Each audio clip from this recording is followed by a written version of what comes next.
চলুন আজকে ঢ্যাঁড়সের একটা দুর্দান্ত রেসিপি বানাই। আচ্ছা, তার জন্য আমরা এখানে সর্ষে, পোস্ত আর জিরে একটু মিক্সিতে ফাটিয়ে নিয়ে তারপরে কাঁচা লঙ্কা, নুন আর পরিমাণ মতো জল দিয়ে একটা ফাইন পেস্ট তৈরি করে নেব। আপনারা এখানে দেখতে পাচ্ছেন। এরপরে একটা তেল গরম করে নিয়ে আমরা ঢ্যাঁড়সটা ফ্রাই করে নেব।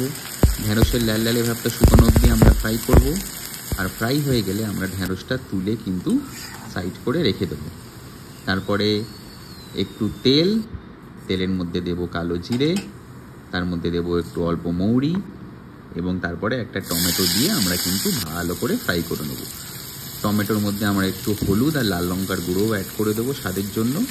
এরপর যখন টমেটো থেকে তেল ছেড়ে দেবে তখন আমরা মিক্সিতে বাটা পেস্টটা অ্যাড করে নেব। সেটা থেকে তখন তেল ছাড়বে তখন আমরা ঢ্যাঁড়স অ্যাড করে 10-15 মিনিট ফুটিয়ে নেব। ফুটিয়ে নিলেই কিন্তু আমাদের এই দুর্দান্ত টেস্টি ঢ্যাঁড়সের রেসিপিটা তৈরি। আপনারা এখানে দেখতেই পাচ্ছেন। Thank you.